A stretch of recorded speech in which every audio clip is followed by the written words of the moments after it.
Les images que vous voyez sont bien réelles et il s'agit du célèbre désastre du Hindenburg où un dirigeable allemand a pris feu en 1937 alors qu'il s'amarrait, c'est-à-dire qu'il s'accrochait à une tour pour s'immobiliser. Pendant la manœuvre, des étincelles sont apparues dans la zone arrière, probablement à cause de l'orage en cours, enflammant les 200 000 m3 de gaz et causant 35 morts. Le célèbre Zeppelin était rempli d'hydrogène pour voler, ce qui a provoqué l'explosion, mettant ainsi fin à l'ère des dirigeables. Mais aujourd'hui, on dirait que l'hydrogène fait son retour dans le secteur de l'aviation. Airbus, qui est le premier constructeur d'avions civils de grande taille, a lancé le projet Zero-E, qui vise à développer des avions à zéro émission d'ici 2035 en exploitant le potentiel de l'hydrogène. Selon le World Economic Forum, la quantité de CO2 émise par les avions a été multipliée par 4 depuis 1966 et représente aujourd'hui 2,5% du total d'émissions mondiales de CO2, voire 7% si l'on prend en compte tous les gaz à effet de serre.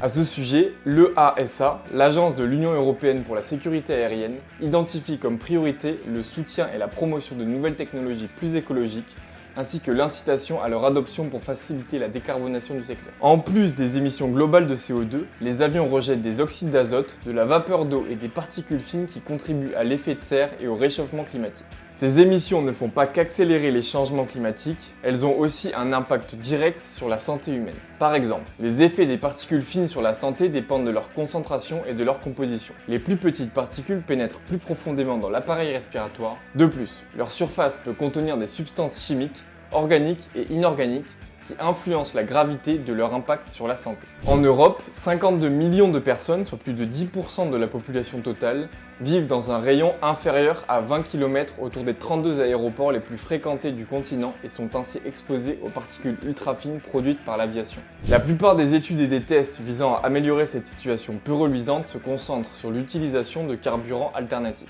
À cet égard, les biocarburants pour l'aviation constituent l'une des solutions les plus prometteuses pour réduire les émissions, car ils peuvent diminuer celles de CO2 jusqu'à 80% sur l'ensemble du cycle de vie par rapport aux carburants fossiles traditionnels.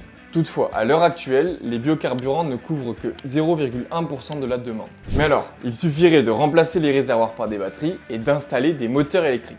En théorie, oui, mais en pratique, c'est un peu plus compliqué. Pour comprendre pourquoi, il faut introduire le concept de densité énergétique.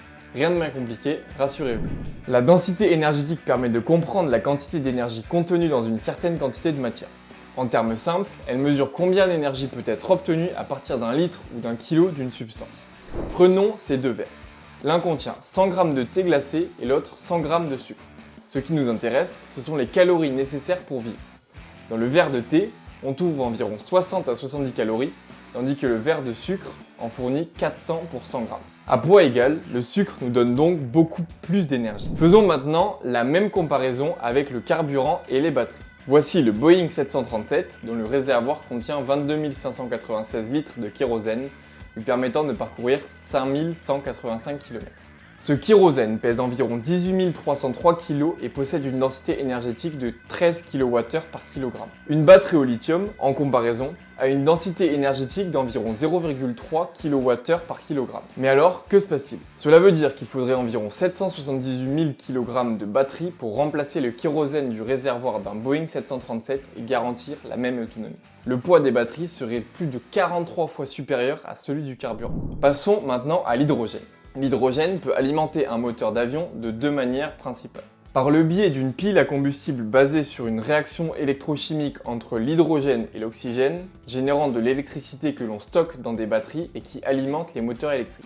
L'autre technique est la combustion directe. L'hydrogène est un carburant parfaitement propre s'il est produit à partir de sources durables, car son seul déchet est la vapeur d'eau, et il est également adapté à la combustion. Il présente un large intervalle d'inflammabilité, ce qui signifie qu'il peut brûler avec un large éventail de mélanges air-carburant et une température d'auto-inflammation élevée, permettant des rapports de compression plus importants qu'avec un moteur à hydrocarbures. Cela se traduit par une meilleure efficacité thermique et moins de pertes énergétiques lors de la combustion. Mais il y a différents types d'hydrogène. Celui qui nous intéresse est l'hydrogène vert, produit exclusivement à partir de sources renouvelables, contrairement à l'hydrogène gris, issu de sources fossiles, principalement grâce à la méthode du reformat. Cette méthode consiste à faire réagir le méthane CH4 avec de l'oxygène pour donner de l'hydrogène et du CO2. Ce dernier est ensuite rejeté dans l'air à hauteur de 900 millions de tonnes par an, soit plus de 2% des émissions mondiales de CO2. À ce jour, plus de 96% de l'hydrogène utilisé est gris, soit environ 60 à 75 millions de tonnes d'hydrogène produit. Un autre problème de l'hydrogène est sa densité, non pas énergétique, mais en termes de volume-poids. Utiliser de l'hydrogène gazeux serait irréaliste en raison du volume nécessaire, il doit donc être liquéfié. Cela améliore la situation, car l'hydrogène liquide a une densité d'environ 70 kg par mètre cube à moins 253 degrés, sa température de liquéfaction à pression atmosphérique, mais c'est quand même 10 fois inférieur au kérosène qui a une densité d'environ 810 kg par mètre cube. L'hydrogène a malgré tout un atout. Sa densité énergétique de 33,3 kWh par kg, soit presque 3 fois celle du kérosène. Malheureusement, ça ne suffit pas à compenser l'augmentation de volume. En effet, faisons les calculs. Le volume occupé par le kérosène dans le réservoir d'un Boeing 737, avec une densité d'environ 810 kg par mètre cube, est d'environ 22 mètres cubes. Pour remplacer ce kérosène par de l'hydrogène liquide en conservant la même énergie disponible, il faudrait des réservoirs d'environ 99 mètres cubes.